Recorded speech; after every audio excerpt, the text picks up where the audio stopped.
Good morning in the United States and good evening in Hong Kong.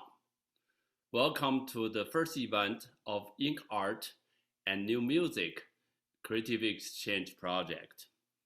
I am Jindong Cai, a professor of music and art at Bard College and the director of U.S.-China Music Institute at Bard Conservatory of Music. I am the host and moderator for today's event. And in this event, we have invited Dr. Leslie Ma to give us a first lecture on introduction on ink art through the lens of an M+. And it will be 50 minutes long lecture and followed by a 30 minutes discussion and Q&A with our invited students and the public. Ink Art and New Music is a collaborative project happening in Hong Kong and the United States. In Hong Kong, we have Hong Kong University Music Department and M+ Hong Kong.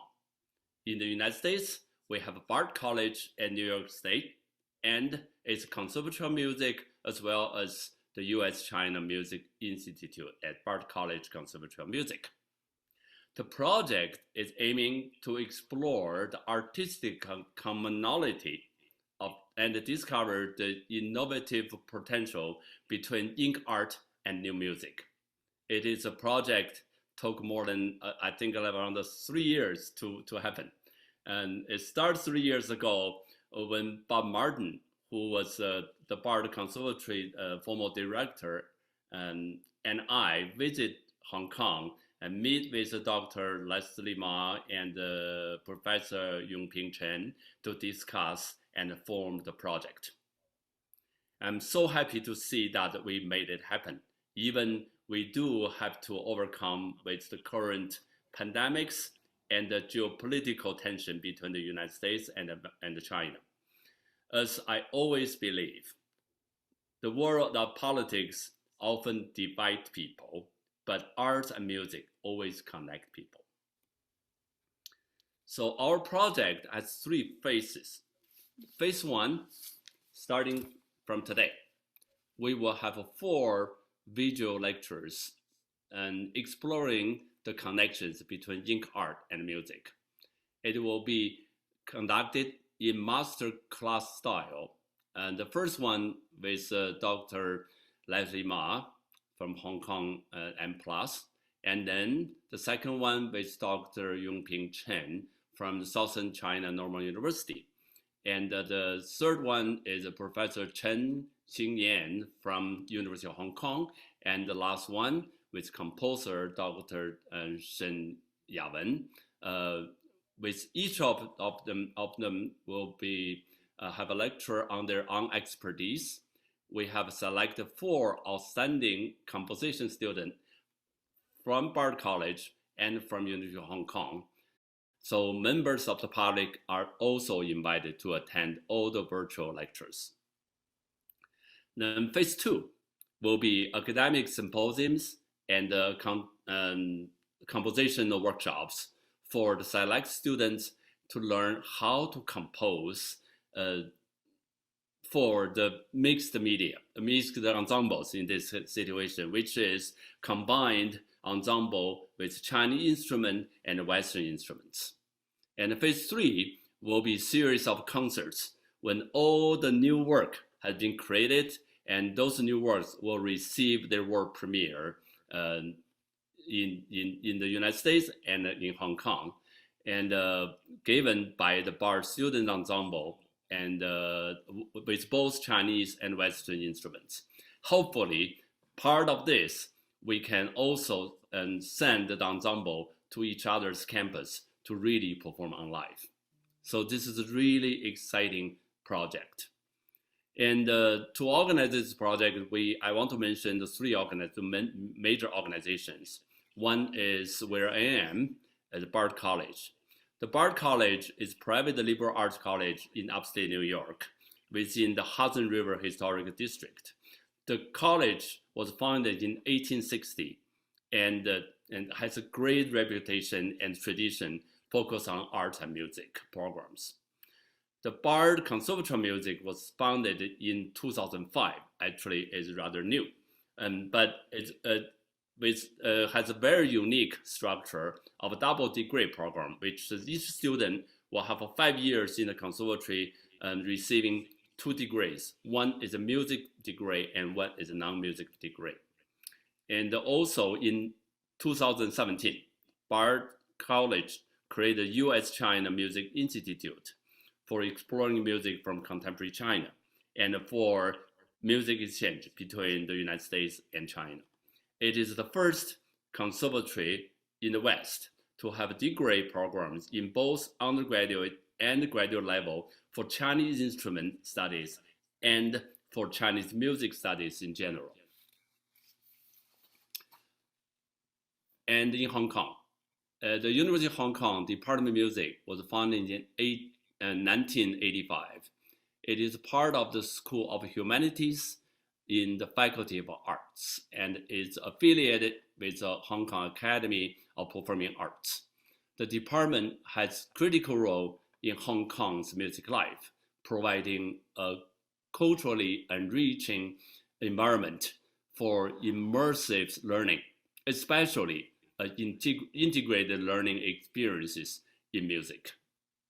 And then M+ Visual Cultural Museum. Really, this museum has drawn considerable attention since plans were first announced about a decade ago. It just completed its forever home on the Victoria Harbour waterfront in Hong Kong. It was designed by the Swiss architecture firm, and Herzog, who designed the bird's nest. And the museum is planning to open on November 2021, and it will be the first global museum of a contemporary visual culture in Asia dedicated to collecting, exhibiting, and interpreting visual arts, design, architecture, and moving image. Today, it's the first visual lecture. We're so honored to have a Dr. Leslie Ma as our first speaker. Dr. Ma is curator of ink art at M+.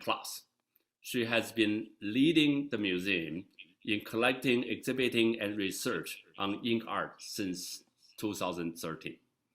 She co-curated in 2013 the Great Crescent Art and Agitation in 1960s, Japan, South Korea, and Taiwan in Hong Kong. Also, that exhibit toured to Tokyo and Mexico City. In 2017, she curated a critically acclaimed exhibition, The Weight of Lightness, Link Art at M+, established the groundbreaking transnational framework for the subject. And before joining M+, Dr. Ma was project director at Cai Guoqiang's studio in New York and was a curatorial coordinator at the Museum of Contemporary Arts in Los Angeles. Dr. Ma is published in Chinese and English and has written for many prestigious publications. She has received a Bachelor of Art degree in History and Science from Harvard, Master of Arts degree in Museum Studies from NYU, and a PhD from UC San Diego. Now, let's welcome Dr. Leslie Ma. Thank you very much, Professor. First, I would like to start by thanking the organizers for this very meaningful project, including Hong Kong U and Hong Kong U Muse, the Bard Conservatory of Music, and of course my own institution, all the colleagues that have helped to make this collaboration possible. And I would also like to highlight Dr. Yang Ping Chen, Sharon Liu, Hingyan Chen, and Jing Dong, of course, and Bob Martin for really pulling all of this together. As Professor Jing Dong had said, we had started talking about this, I think, in 2018. in a Starbucks in Central, in Hong Kong. And now finally we are seeing everyone's work here, even though virtually, but I think that we can really accomplish a lot even in this format. So without further ado, I will start my presentation. And I hope that through this presentation about what ink art is, from our museum's perspective, you can see a little bit of how perhaps contemporary music and contemporary visual culture can have some kind of sparks through our project. And of course, myself, I would like to learn something from music, something that I'm not an expert on. And I will begin with this very exciting view of our museum, which is opening in November, so in about 2 months. Here, this museum in this shape of inverted T on the Kowloon side of the Victoria Harbour. This is the new museum that will host a wonderful collection of visual culture that encompasses visual art, moving image, and design and architecture. This museum that I've worked at since 2013 is dedicated to this international view of visual culture from the Asian perspective and looking at outside this location as well as outside. So this gives you a little idea of the kind of cosmopolitan take on the museum from this perspective. The museum focuses on 20th and 21st century visual culture. So here you can see kind of an overview of some highlights from the collection. I think the oldest works from the collection is from around 1930s. Some are straddling before that, but the main part of the collection starts from the 30s and then all the way to the present. In a way, cross-disciplinary is really in our DNA, mixing different disciplines and perspectives, but also giving a lot of objects and works that we collect in a different possibility to be interpreted. I think this really gels with the ethos of our collaborative project between ink art and music. And here on the bottom, you see a work by Hong Kong artist Irene Chow, the one with the swirling ink marks surrounding the red sun-like circle. The position of ink art within M+ is quite interesting. As we all know, ink art is an artistic expression that deals with and how artists responds to the traditional ink painting and calligraphy, but also using these existing knowledge to reinterpret that into a new meaning. So within this kind of understanding of ink art, the M+ collection is really rooted in this kind of East Asian aesthetics. And at M+, we try to introduce this kind of understanding of ink art, which is reinterpreting traditional ink painting and calligraphy through the definition of ink art as ink aesthetics. I think this way we're able to expand that understanding to cross-geography, cross-cultural, and cross-generational. And this is something that I have tried to realize in my exhibition in 2017, which is realized here in Hong Kong in our temporary space called the M+ Pavilion. The show, The Weight of Lightness, introduces the collection of M+ ink art in a sort of a 300 square meter space, and for the US is about 3,000 square feet. This exhibition is the first time that any museums have put together to really look at this topic of ink art from a transnational as well as cross-geographical view. We had included about 40 artists from Hong Kong, Taiwan, mainland China, Japan, and Korea, as well as places in Europe and America. This work encompasses ink art in the past 70 years, dealing with this very urgent and very relevant subject matter through 3 themes that you see on the screen.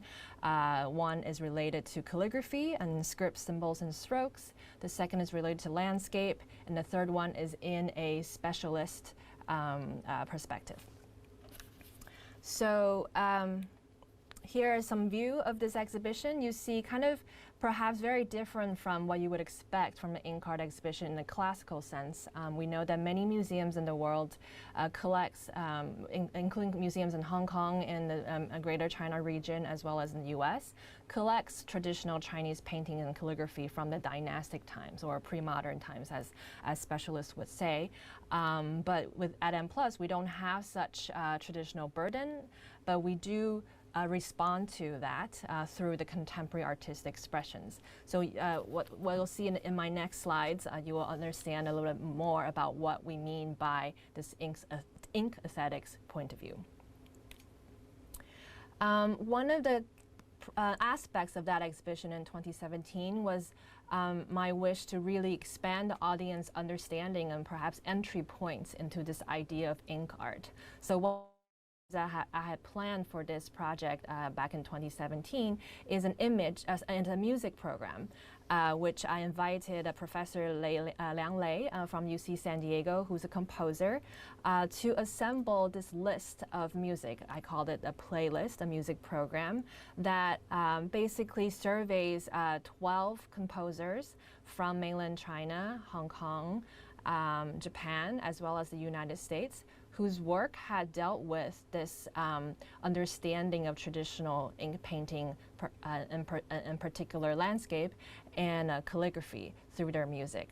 So this playlist spans from 1963 to 2013, a very expansive, also a 70-year review of contemporary compositions that deals with these ink aesthetics.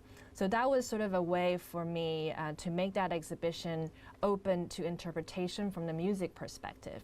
And throughout that exhibition, the visitors can borrow the wireless headsets to walk around the exhibition hall and choose whichever song that they want to listen to. And perhaps through that snapshot or little clip, well, we actually play the music in full, but through the visitors' access to the playlist, perhaps they stumble upon a painting that has something to do with that, the way that the music sounds. So it's really a serendipitous or a kind of a spontaneous meeting between the music and art. What's different for our project here really is that the composers will compose pieces directly related to the artworks. So it will be a direct response. It will be a direct sort of emotional understanding of it. So then when the pieces are performed, there will be exactly something that they had based their production on. So I'm not a composer. I don't know what people will choose, what aspects of art making or what kind of visuality that speaks to them. But this is basically a move towards having more direct relationship with specific artworks and music. So next, without going into a kind of a deep art historical lecture about what ink art is, I just wanted to go with a very quick overview within 20th century how ink art became ink art. So traditionally, paintings are called painting, 绘画, in Chinese art. In the 20th century, due to lots of different kinds of national and personal crises from foreign invasions and all kinds of wars, painting had took on a more nationalistic viewpoint, especially after the May 4th movement, which is a huge cultural revolution, cultural movement in China, where intellectuals are trying to think about how to modernize Chinese culture in order to join the ranks of the so-called international sort of powers. So at that time, painting in China had taken on more of a sort of nationalistic understanding, and to also differentiate Chinese painting from Western painting. A lot of artists visual artists had gone to Europe to study and came back with new ideas of how to formulate an image or how to think about landscape or calligraphy or even figurative painting in different ways. So in this sense, 国画, national painting, became something that artists were grappling onto. Of course, the differential from Western painting, the sort of opposite of Chinese painting, became another way of calling ink painting from this Chinese tradition. Later on in post-war time, this idea of Chinese painting is pretty much ingrained in the artist's point of view, but they start to look at, well, what if we just call it ink painting, looking at this material maybe less as this understanding of a country or sort of a nationalistic or kind of a designation of this sort of Chinese way, but really looking at it from the medium point of view. And that, in a sense, opened up a lot of possibilities of how this could be looked at. And later on, in the 1960s, artists from Hong Kong and Taiwan sort of, each of them on their own, each group on its own, started to call ink painting ink art to really enlarge this understanding of what, or possibilities of what this genre can be. And through this evolution, we can see how artists have decided to either lessen this idea of the image that they're very familiar with in landscape or calligraphy, but using other kinds of representations, such as philosophies behind painting or this understanding of the world through an Asian perspective, and incorporate that into their painting without very much relying on the landscape image or the calligraphic script. So here I pulled out a few sort of basically I covered a very fast covered 20th century art history, but here are a couple examples of artists that sort of should be part of this timeline. Huang Binghong from the early 20th century was one of the pioneers to really update what the painting could be, sort of using a synthesis of past conventions with contemporary expressive concerns, and really looking at the national essence for painting. So of course he belongs to more of this Guohua period of artists, the national painting period. During the Cultural Revolution in mainland China, and sort of after the Reform period started, ink painting had been started to use by artists and the Communist Party as something important to propagate certain ideas about collective being. So here on the middle top, you see a work by collective authors about people's commune dining hall. So you probably can't see very closely yet. You can find this image online, but you see it's a very realistic depiction and also in a landscape painting sort of format of how people were living in post-reform China. On the bottom, Fu Baoshi is an artist who, in the 50s and 60s, embarked on these travels around mainland China to see how he can represent this new nation through the traditional brush and ink, and yielded a lot of different kind of understandings of how ink painting and landscape, generally, traditionally, in the dynastic time, was supposed to be something not entirely realistic, but really about the painter's own sort of moral and ethical being, and transform that into something more realistic about the exact geography and territory that he was inhabiting. And last but not least, Zhang Daqian on the far right, probably the most known Chinese painter of the 20th century, was someone who is probably the most versatile of Chinese painters, using throughout the 20th century. But here you see a stellar example of his work in the late 1960s, where he incorporated the Tang Dynasty splashed ink technique. You see the blue part and the darkening part that sort of is a splashing ink on paper, and fuse that with that understanding of the abstract expressionist splashing of ink that you see prevalent in international art scene in the mid-20th century. So fusing these kind of connections between two disparate cultures and traditions into his work. So this is sort of a quick snapshot of your Chinese art history 101.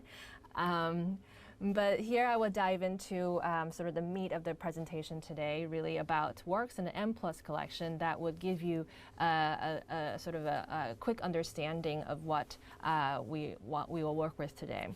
So here are 4 simple themes that I have extracted for today's lecture. Grouping these works into different thematic topics, but also looking at things both from the local point of view, which is Hong Kong, but also other kind of thematic point of views, and also international voices. The first is from landscape and calligraphy to abstraction. As I alluded to before, abstract painting, abstract art has been quite a prevalent kind of style in the 20th century internationally. So while Western artists approached abstract art, perhaps from their realist tradition, artists from this part of the world oftentimes arrived at abstraction through their tradition of landscape and calligraphy. And here I will show you some ideas of how that happened, all from the works of M+ Museum. The first work here introduced is Lang Jingshan, by Lang Jingshan, a photographer, often called as the father of Chinese photography. Here he's using some dark room techniques of composite work, put together negatives and in order to yield this image of a majestic mountain in the way of how classical Chinese landscape painting, especially the Song Dynasty monumental landscape, will look. So this is really using a modern sort of technology to illustrate or to reinterpret what that Song Dynasty painting, landscape painting would be. But in a sense, this is completely a realistic portrayal of landscape because it's a graph, but put together in a darkroom in order to have this landscape painting feeling. Then we moved on to artist named Zhao Wuji, who probably is very well known in the popular circle. Here you see examples of him using print, which is in lithographs or etching, to create different kinds of abstract painting, abstract prints from, let's say on the top left, from a landscape kind of painting to scripts and sort of scribbles and symbols that look like oracle bone scripts, as well as calligraphic strokes. So Zhao Wuji is an artist who moved from China in 1948 to Paris and had lived there until the end of his life, lived in Europe, and is someone who's very much embedded in the French abstract artist scene since the 1950s.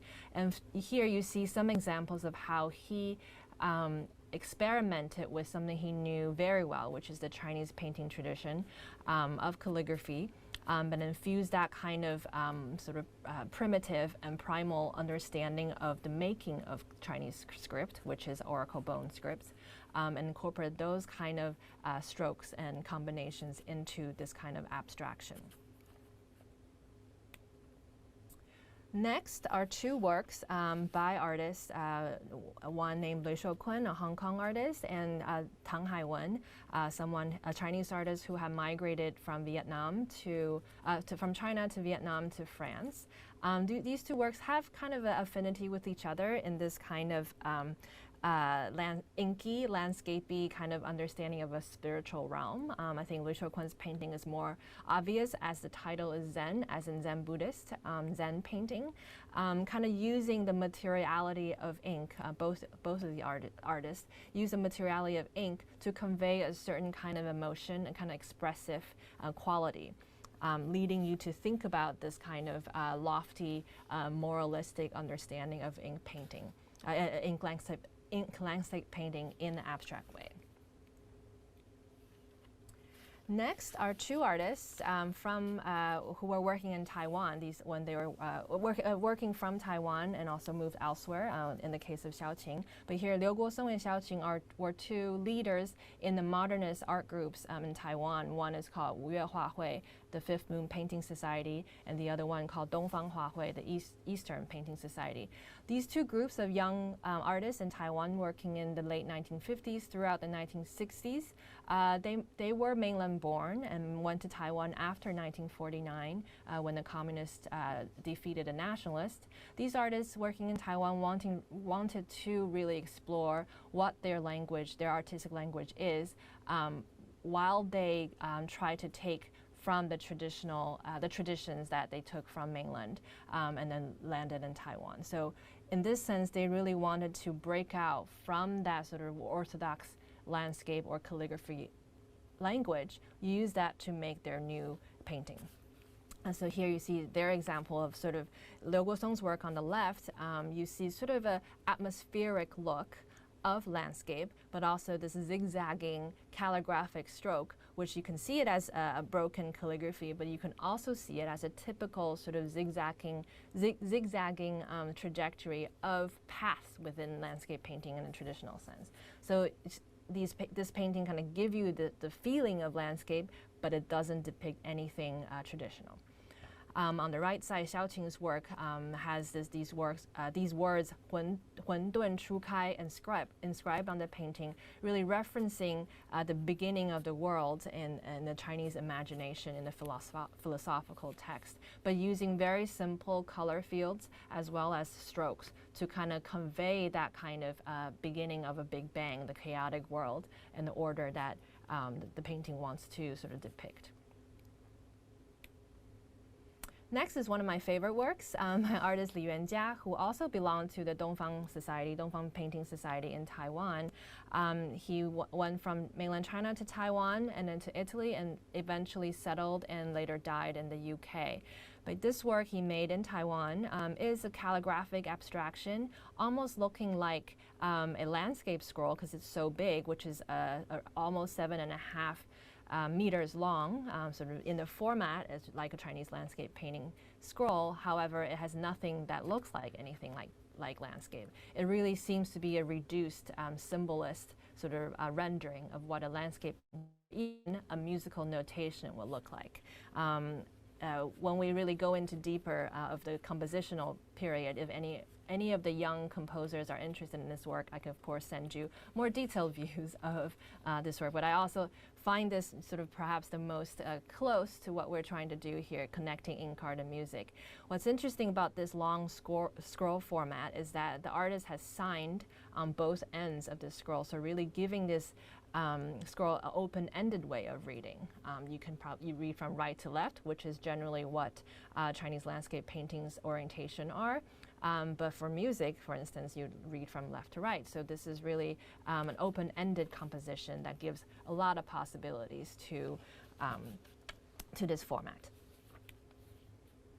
Next are comparing two artists, one who was working in Taiwan and now lives in New York, who is Zhuang Zhe on the left, and on the right, Inoue Yuichi, an avant-garde Japanese calligrapher working in post-war Japan.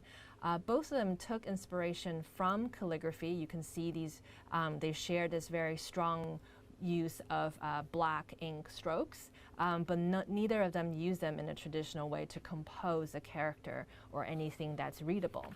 But in a sense, that kind of calligraphic composition of using strokes are repurposed in a different kind of medium. Zhuang Zhe here used oil and ink and acrylic, as well as paper collage to add the texture to his painting. On the right, Inoue Yuichi uses ink that's frozen before, so it's a lot more sticky than the watery ink in order to prevent the absorption of the ink into the paper too quickly. So he was able to push it like what you're looking at, these kind of tracks and traces, and can see very clearly. So these are different ways to deal with calligraphy through its practice, through its material, and through its compositional possibilities. This is a colleague of Inoue Yuichi. He died in Nankoku, also of Japan. Here he made a ginormous painting, which is almost 5 meters tall and 4 meters wide, using a mop-like brush, but it really has no meaning. 4 very simple strokes with force. It's almost a performative gesture, but what he made in the end is not of anything legible to anybody. This is part of these Japanese avant-garde calligraphers' way of pushing calligraphy towards abstract painting, perhaps enlarging the viewership. So it's not limited to people who can read characters that will understand your work, but anybody who can really feel the force and understand this kind of abstract painting language will be able to appreciate. So this is also another sort of string of thoughts, or kind of a school of thoughts during the post-war era when artists were trying to make their own voices heard. Here's another example, but entirely done in oil. Artist Wallace Ting, who was from mainland China and moved to the United States and eventually in Europe. This work was produced in the US, while he was also friends with many of the Japanese avant-garde calligraphers who traveled to New York at this time, working with oil. Here he is, also using his whole body to produce this work. So in a sense, the black oil on canvas gives you the feeling of some kind of quality of ink, but what you're looking at is nothing close to what you would see in a traditional way. So next, because we're in Hong Kong, the museum is very much focused on thinking about Hong Kong artists in international ways. So here are some highlights of some masters and artists that we highlight in the museum. Lui Cho-kun, whose work I introduced earlier on in an earlier slide, is considered the founder of the New Ink movement, which is a period of which is a movement in Hong Kong that worked under the colonial British structure, but these artists really grabbed onto what they want to highlight in their Chinese qualities of painting. Many of these artists are self-taught and were able to find through the Chinese art history study to find what speaks to them at that time in Hong Kong and fuse with what they see in the international circuits.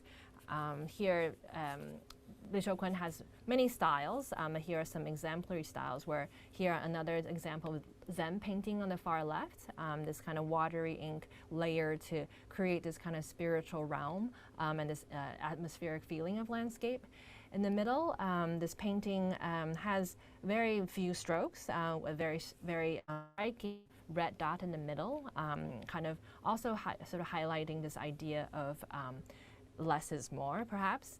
This work was chosen to shown at the Expo 70, which is the World Exposition exhibition in Osaka in 1970, and this work was represented in the Hong Kong Pavilion. So you can see there's a very strong sort of understanding of building a Hong Kong identity through ink and through painting from this founder of New Ink movement.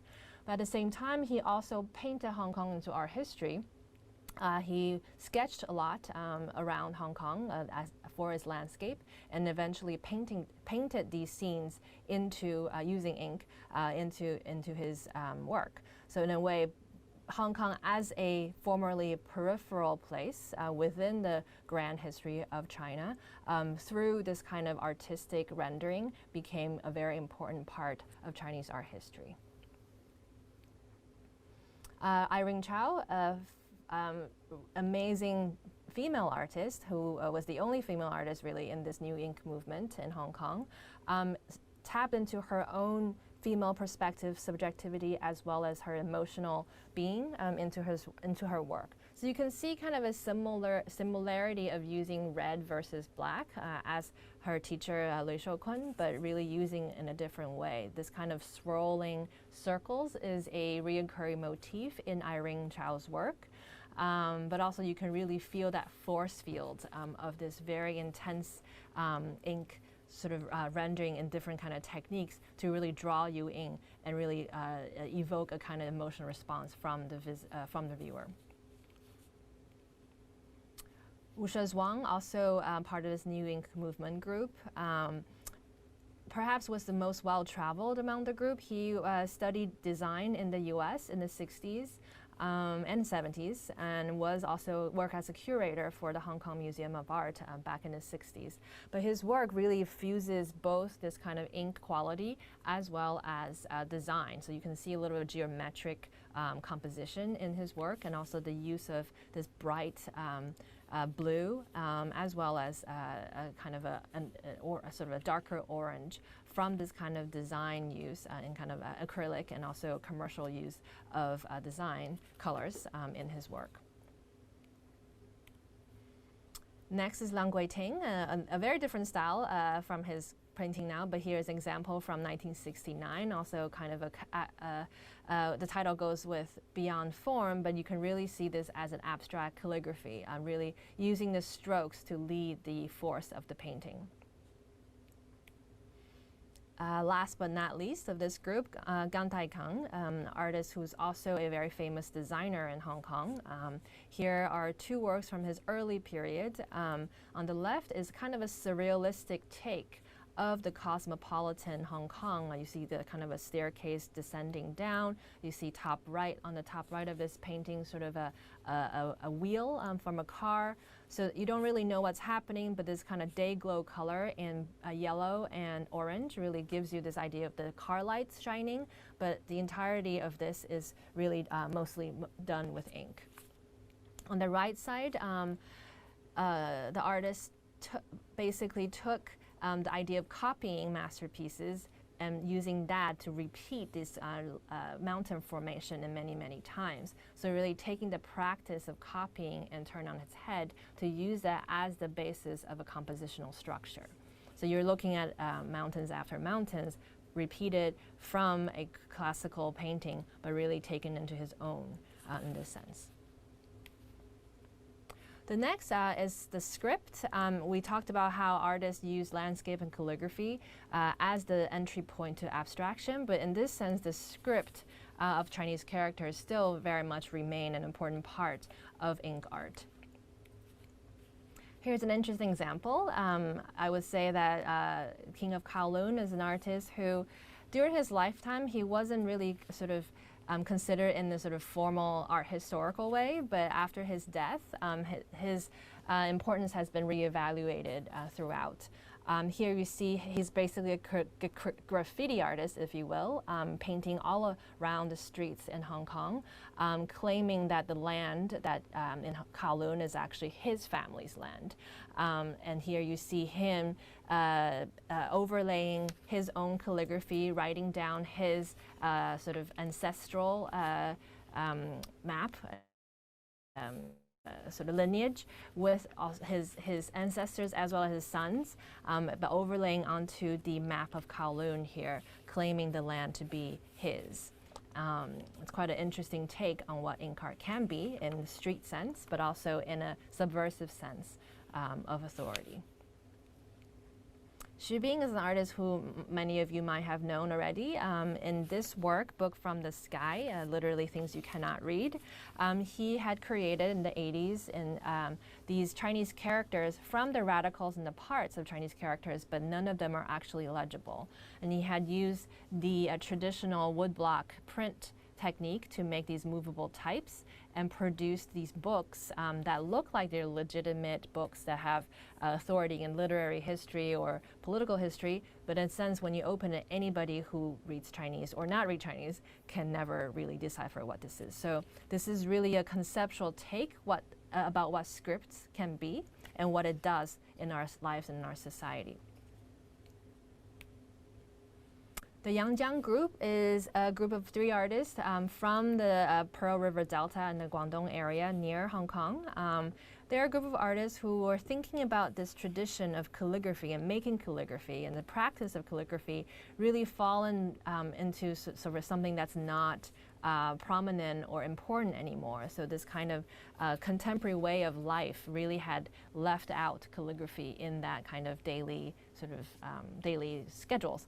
So in this, so they oftentimes get together as a group and have their meals and chit chat and do their social gatherings. But through that, they would produce these so-called paintings and calligraphy, just like what the old literati in Tang Dynasty, Song Dynasty would do. But what they create is actually something less legible and perhaps less aesthetically pleasing in a traditional sense, which is something on the right you see.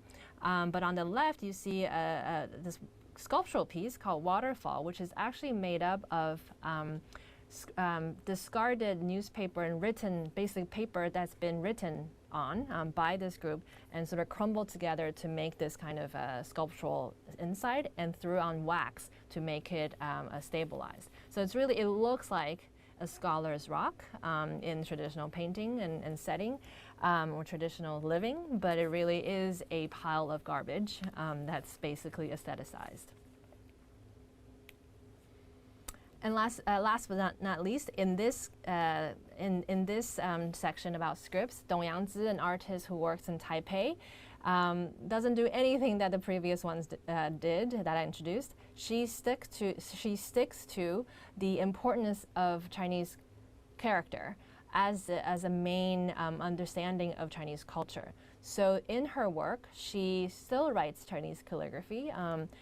And she picks phrases and sentences from classical literary books, such as Book of Changes or Book of Song, and use those phrases to illuminate something of the present. So this particular work from 2002 is chosen from Chu Ci, and using it, the title goes, "Spirited like a far journeying steed, floating like a duck on water." In this sense, really asking her viewers whether you want to be the far-running horse or just a duck floating on water, sort of illuminating us through classical writing about what to do in today's world.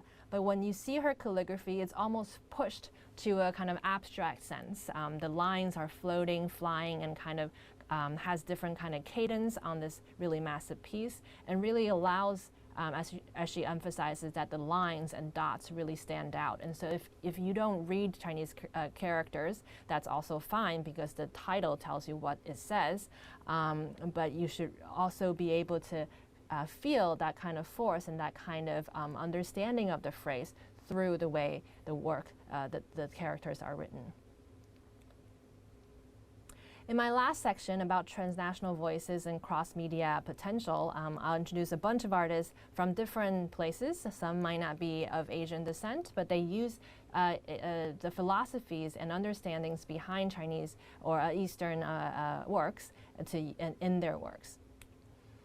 James Lee Byers is an American artist who spent part of his career in Japan learning about paper making and the use of ink. And here is a work from around 1960, an absolute abstract work where there's just brushstroke told, there's no texture, but it's really just a flat piece of ink. On this massive scroll, and this is part of his sort of conceptual practice of understanding this mass and how you interact with it. Because as you can imagine, this is a really large piece, and when you're standing in front of it, you're almost confronted with this mass of sort of like a mirror of yourself. Isamu Noguchi, perhaps most known as a designer to people. He, in the 1930s, believe it or not, had taken lessons from the Chinese painter Qi Baishi. They met in Beijing, in Peking at the time. And at that time, Noguchi produced about 100 brush drawings like this, kind of fusing this kind of figurative base, but also with his calligraphic understanding of how to use lines. So fuse these two elements together to make these paintings. And here at M+, we have an example of this, of a baby. He's also known for making these abstract sculptures. An example is on the right, galvanized steel to put together this work called Cloud Mountain. Almost sort of imitating what the mountain structures in traditional paintings would be, but really transform that into a modern sort of material and in a way that you can walk around it. Next is a lot of people might know him, Nam June-paik, the father of video art, a Korean-born artist who thrived in Europe and the US. I think he probably is also kind of well known in the music circle for being part of the group of artists of Fluxus, and also was very close to John Cage. So on the right, I show one of his iconic works of infusing television with sculpture. So that's not an ink art piece, but I'm trying to use it as a demonstration of what kind of work Nam June-paik is generally known for, in making television sculptures at the onset of television becoming a popular media and like a household machine. But what I want to bring your attention to is the work on the left, a scroll of nothing besides a square root written by Nam June-paik with a marker. So in a way, he's making fun and making homage of this scroll format of a traditional painting, but only giving it a very little minimal mark and leaves you a lot of room to think. Next, John Cage is probably not a unfamiliar name to music composers, and especially for Bard students, as the John Cage Archive is housed on your campus. So we have this work of the plexigrams by John Cage, one of his first visual art piece, as a way to pay homage to Marcel Duchamp, his mentor and friend, and of course basically the beginning of Western modern art is really beginning with Marcel Duchamp's urinals. But here in John Cage's homage to Marcel after Marcel's death is this plexigrams of 64 plexiglass that's screen printed with text and image. Without going too much in detail, this work as a progression of 8 plexigrams really comments on how our contemporary society has becoming from text-based to image-based. So this is sort of Cage's own sort of reflection of that. But how he chose these phrases and sentences and letters or images onto these plexigrams is actually through his famous chance operations, a kind of way to come up with the order of things based on the Book of Changes, I Ching, in Chinese culture. So really incorporating that understanding of not giving your personal view or preference, but allowing a sort of external system to make decisions for you in order to make his work. So it's quite an interesting take on how text and image in contemporary society can be viewed together in this kind of screen printing way. Rashi Areen, a Pakistani British artist who perhaps here more literally taking the shapes of boats and making it into abstraction. So you can probably make it out on the work on the bottom left where a boat is more clear, but on the other paintings you don't see it as clearly, but merely as triangles and lines. Sia Marjani, Iranian artist who spent most of his career in the United States. Here is an example of calligraphy, but not in the East Asian script, but in Persian. For those of you who are familiar with South Asian art, this painting is almost taking after the miniature, the Persian miniature kind of tradition of painting and words together in this format, but these scribbles are actually characters in the Persian language where the artists have put together in this format. Atal Anan writing in Arabic, but here actually are Arabic letters that almost like flying through this accordion book format. I think most of you, if you know of East Asian art, this kind of accordion books are quite often seen. You're supposed to look at it sort of page by page, so almost like scene after scene, but when you open it up, you can also view everything together. And this kind of, so in this particular work, Point Reyes number 2 in California is actually where Atal Anan lives for the majority of her later life. And this is a depiction of what he sees in Northern California, just north of San Francisco. Sort of a landscape rendering in a very calligraphic way in a format of accordion. Korean artists, these are Park So-bo and Ha Chung-hyung, are representatives of this particular movement called monochrome painting. In Korean it's called dansekwa. You can see the colors are very subdued, almost singular colors, but they're really using different techniques of pushing paint, scratching the surface with pencils, and so on to really create different kind of materialities of abstract painting. Many of them were trained traditionally in ink brush painting as well.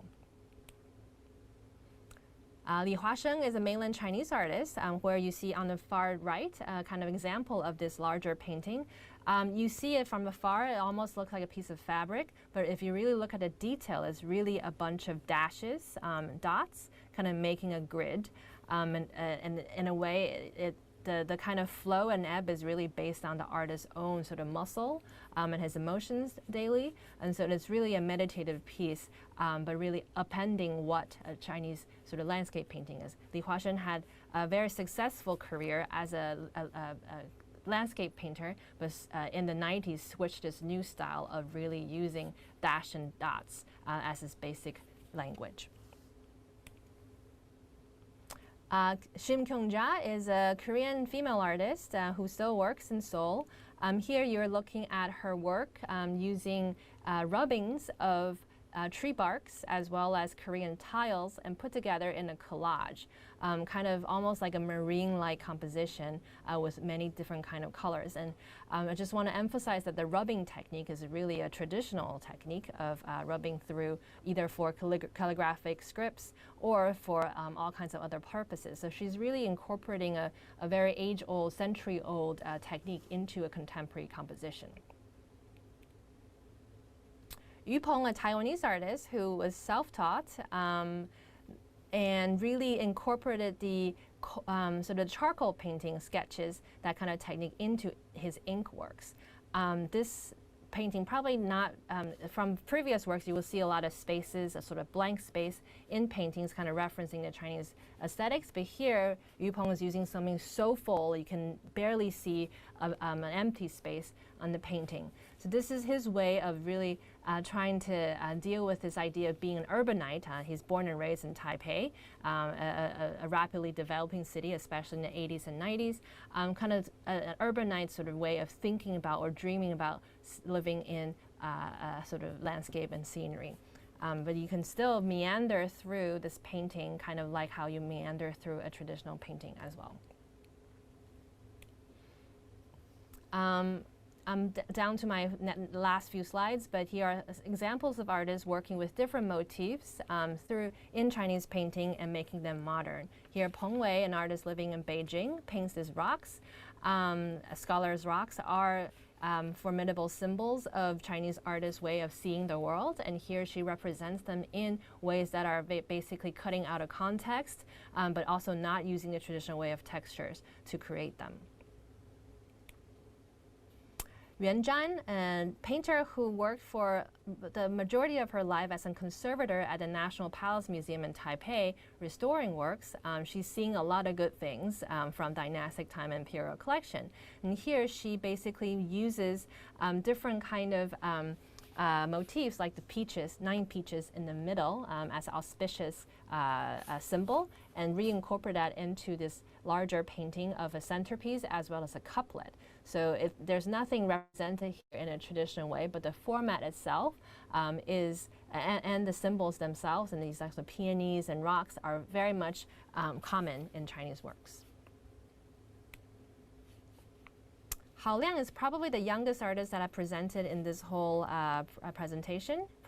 Maybe Hao Liang is one of the youngest.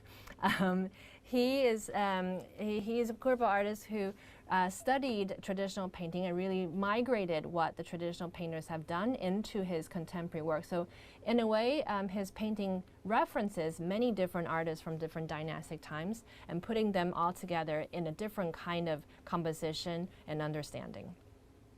The colors are also very subdued in a very sort of dark ink way. Ni Youyu, I think he's the youngest, born 1984, working in Shanghai.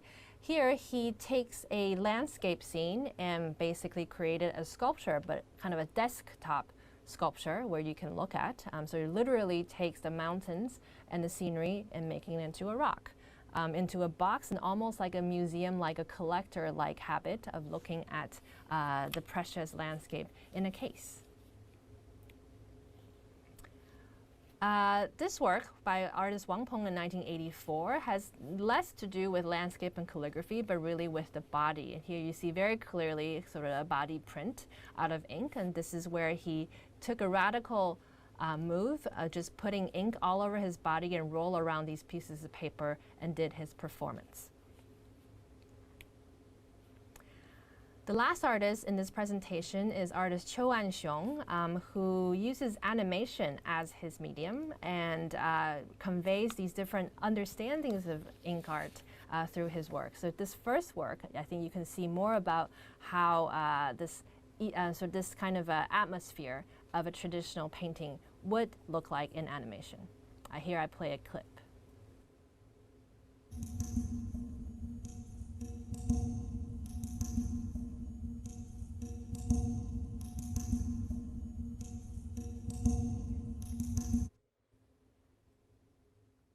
And the next work is You can see the sort of ink-based drawing here on the top left. The next work also has sound, really talks about how, well, if you watch the whole animation when you have a chance, then you will really see how the work is about this sort of human destruction of scenery and how landscape is no longer the same as before.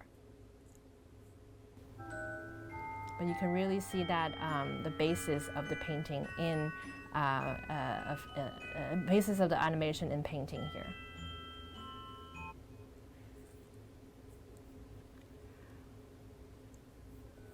Good. So that concludes my lecture, hopefully on time. I know this is dredging you through a lot of works in M+ collection, but this is only a selection. So hopefully this sparks some of your interest and curiosity on how this new area, well, it's not new, it's a enduring area of artistic production has been going, and hopefully you have found some works or artists that you want to learn more about. So thank you very much, and I welcome your questions. Thank you, Leslie. This is fascinating, and I'm sure our students are ready to ask us all different kind of questions. And for me, I feel like traditionally there's so many musicians inspired by visual appearance, either art or nature. From Beethoven composed the Pastoral Symphony, he see the countryside, and to Liszt writing a symphonic poem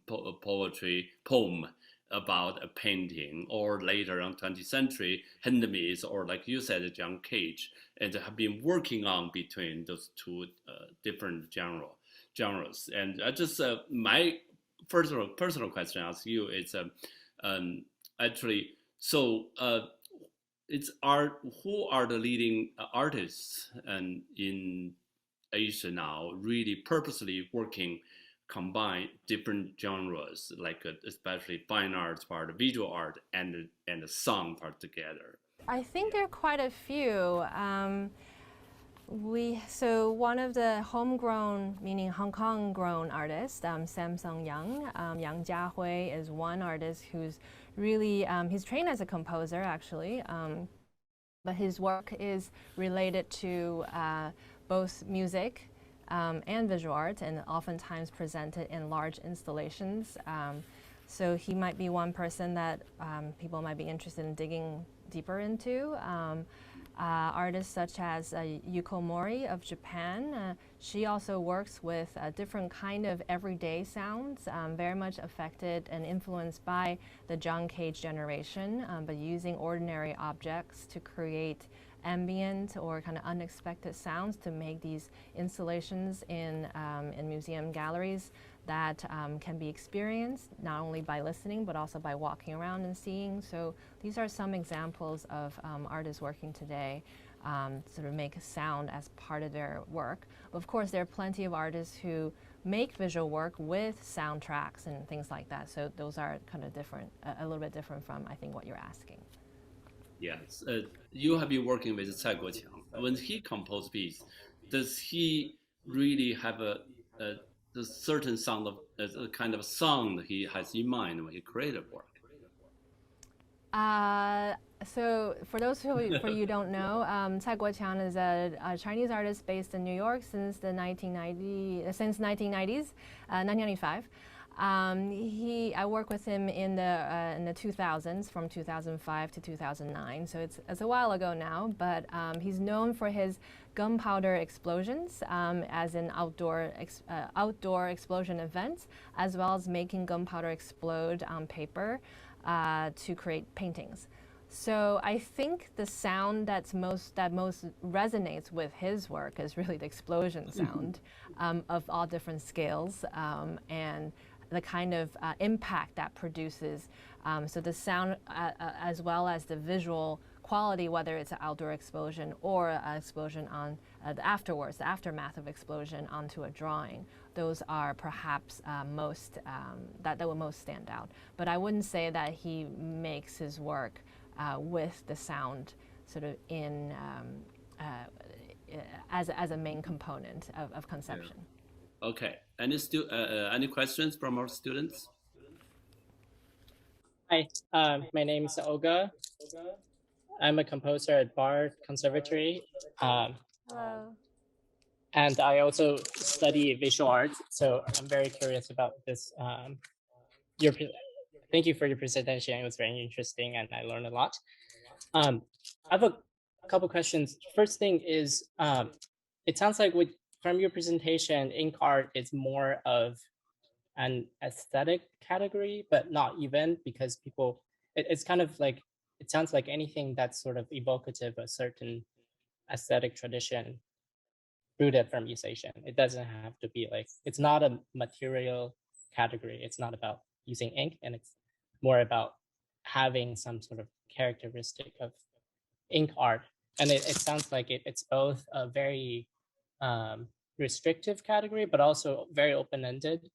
Um, and I'm really curious about this because, like, just looking at work kind of like done by sort of uh, Hong Kong artists or mainland Chinese artists with sort of a background, kind of retracing their tradition, and also sort of Western artists using this sort of, um, the East Asian aesthetic. And I was very curious because in the beginning, Professor Tsai introduced kind of like um, introduced this opportunity as a sort of cultural collaboration or something. But what's your view in the political aspect of this medium, and how sort of with the problem of Orientalism and the sort of the how identity might play into this medium specific to uh, this tradition? Thank you for that question. I think, first of all, you summarized what ink art to me is very well. This idea of ink art as a reinterpretation of traditional ink painting and calligraphy, and expressing that through a kind of aesthetics. So it doesn't limit itself to ink on paper and brush and so on. As artists' work has demonstrated, they could really use any kind of medium, any kind of sort of dimension, if they touch on this particular aesthetic in their own way, or even the philosophies. So that's how I think at M Plus we try to look at this area of artistic expression in a very international, transnational, and open-ended way. I think the political reading of ink, as I covered in the lecture early on, it always has something to do with politics, when it was called national painting, when it was called Chinese painting. So there's that deliberate differentiation between my culture, your culture, this is the Chinese culture versus this is not the Chinese culture. But when artists are loosening that up to calling it ink painting or ink art, and it's really focusing on perhaps a different aspect of politics, a different aspect of tradition, which is the material. Itself probably has some political reading that you can go into, but in actuality, in artistic practices, I think ink is something used widely, not just in the Chinese culture or Japanese culture or Korean culture, but in every culture there is a kind of an ink material that's in there. So in a broad sense, ink art can be looking at works that are using a particular medium of ink, but in their own sort of way. Ink is something that's easy to absorb into paper or whatever substrate you use.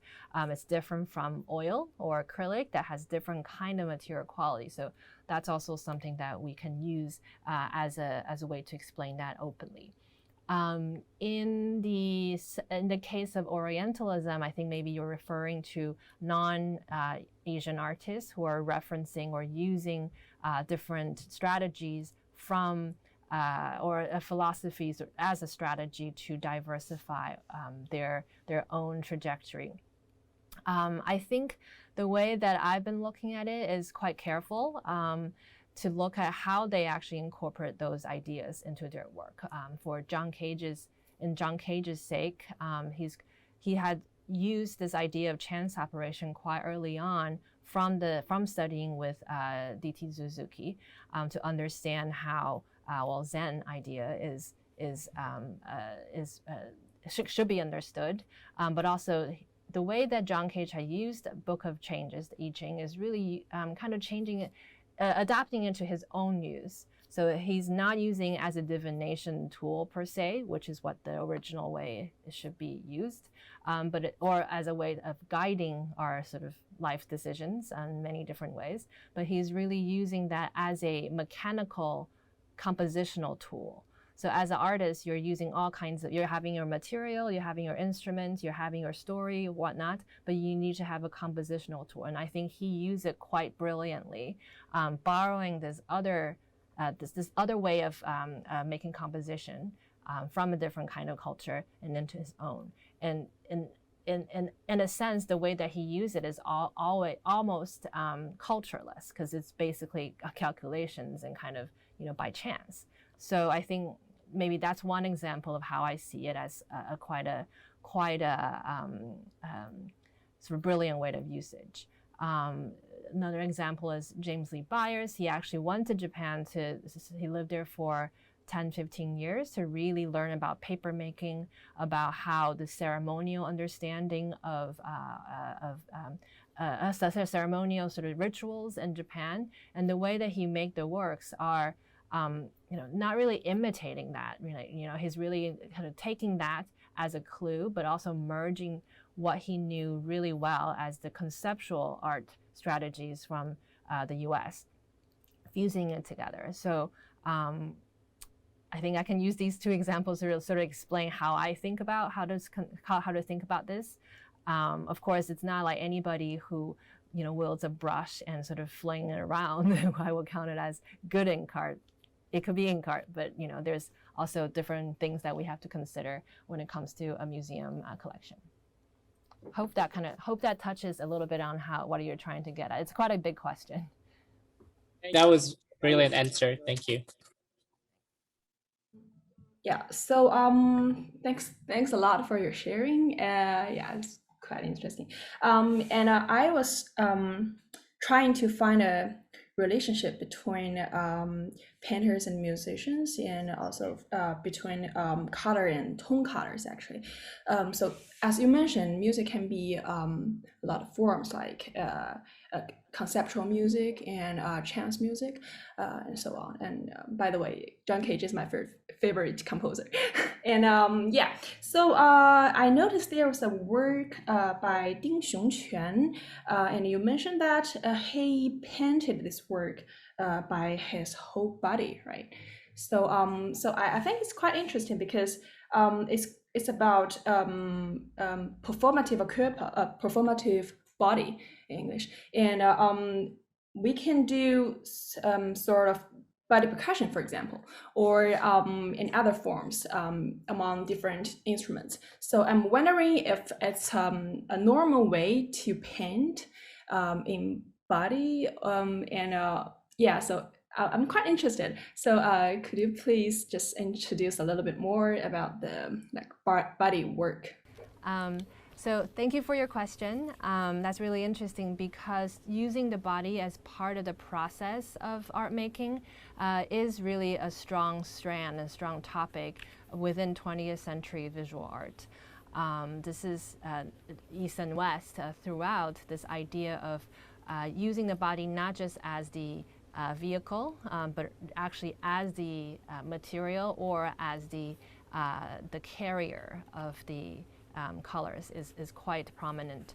But in Wallace Ting, Ding Xiongquan's case, he was using his body's force, but he actually uses another instrument. He uses a brush, but he kind of wields it around this surface, which is placed flat on the floor, and then sort of moving his body with that instrument that's already dipped in oil.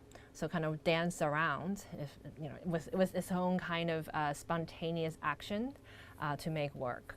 So that's something I think some artists in the mid-20th century or post-war period is quite interested in, sort of breaking away from this kind of orthodox way of painting on a desk and with your brush wielded a certain way, but really putting that this idea of freedom and also that kind of energy directly onto the surfaces.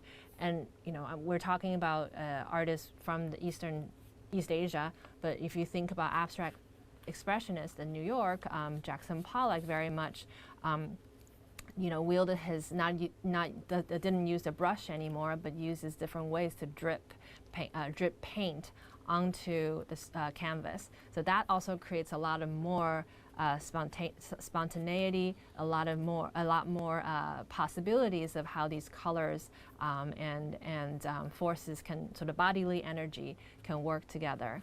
There are also other examples of artists in Europe, such as Yves Klein, who dipped his female, I think, friends or assistants in paint and kind of threw them around to make body paint. So that's quite well known in sort of the performative gestural sense of creating paintings, but also performances.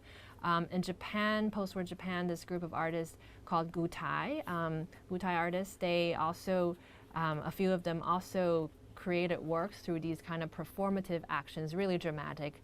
And some of them uses their fingers or their feet to kind of muddle around in the paint to create a very direct relationship, really entering the painting, so to speak. So there are many different examples of artists using their body as a direct force to create the final product.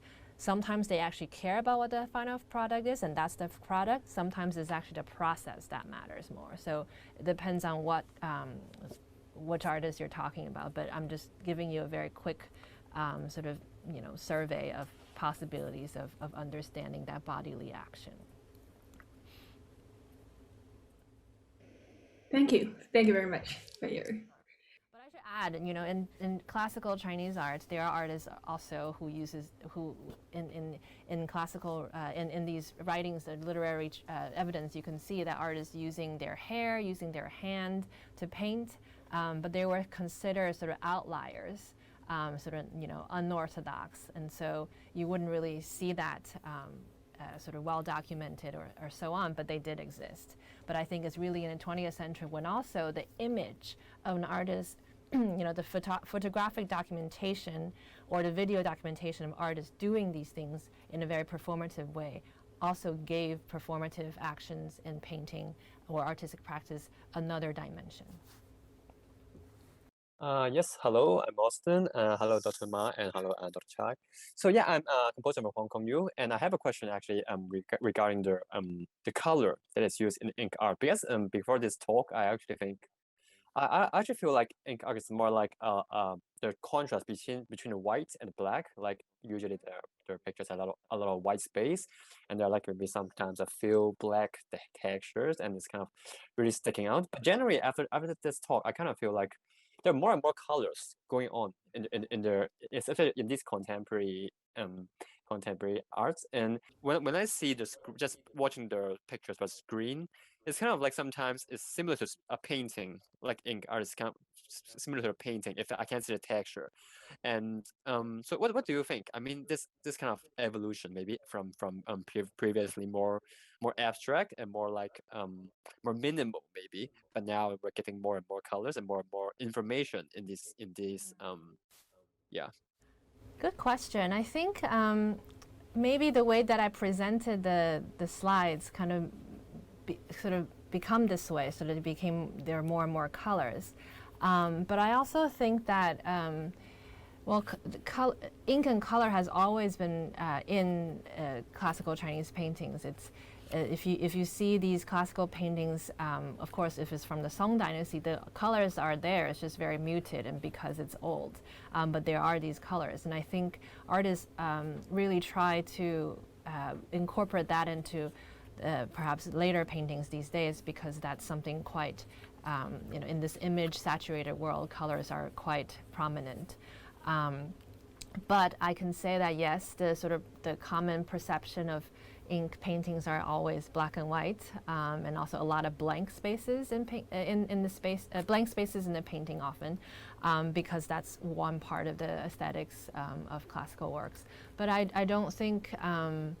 I don't think like color is only a contemporary sort of phenomenon. Perhaps maybe the way that I showed the slides really misled you. But I can say that artists really try to oftentimes explore different ways of using these kind of mineral colors. Some of them really try hard to look for sort of, colors come, I guess the way the materials are used sometimes have different trends. And so sometimes some kind of use of some colors are more in, some are not, some are more available, some are not.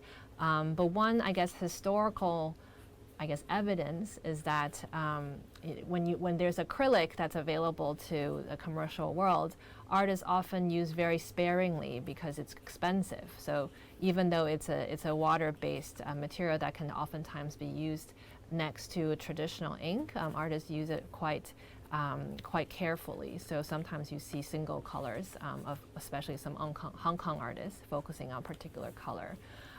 Because of that.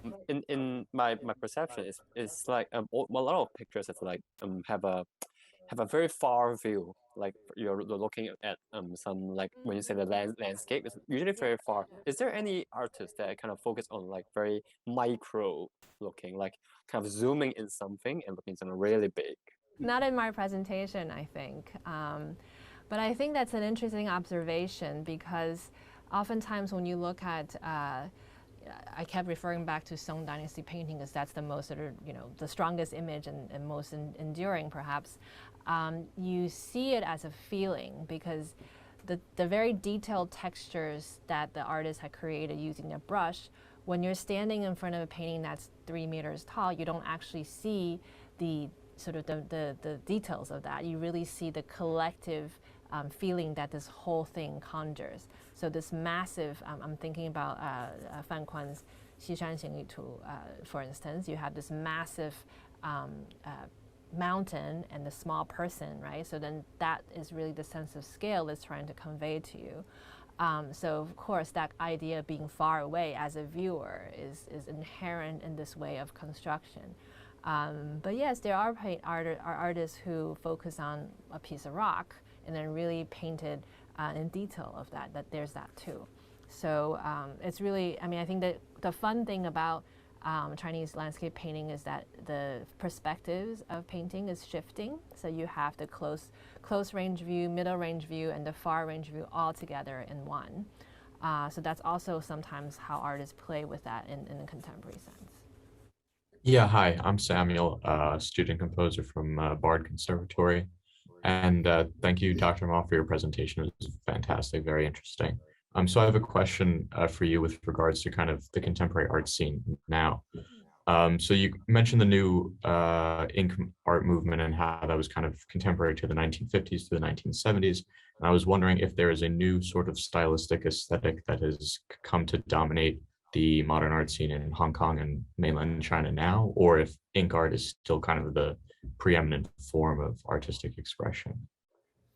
I would say that ink art is one kind of artistic expression, but not a dominant form. I think what's interesting today, what I'll point out really is, if you notice the way that I had structured the talk, at the beginning artists were facing, the post-war, the immediate generation of post-war generation, they were facing a lot of political and personal and social crises. And so in a way, when they're trying to paint in ink, they want to emphasize like a certain kind of Chinese specificity while speaking an international language in their work.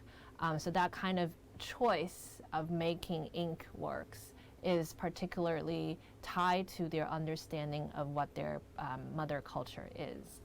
But later on, as we move towards the present time, as artistic productions diversify in all kinds of mediums, you can have video, you can have performance. So what actually you choose isn't as sort of labeled as a particular culture. Or a nation, to say, in that sense. So then the available instruments or the available medium has been wider for artists, so they probably choose something that's most, they just like it the most. It doesn't have to be, oh, because I'm Chinese, I have to choose ink, because then otherwise people can tell them my work is Chinese. So that's no longer the major concerns. Artists can use any kind of medium, really, through their subject matter or their narrative or the way the picture is composed, they can really convey something else. So back to your original question, the ink art is one strand that's very strong in contemporary art making in this part of the world, in parallel to a lot of other ways of making art. There are a lot of oil painters, a lot of photographers, and so on. So sometimes, these things are all going in parallel and oftentimes in relation to one another. Thank you. Thank you. Great, wonderful, wonderful time. And I think our time is about the end on the 90 minutes lecture. I really looking forward to more lectures and to see you in the next lecture. Thank you.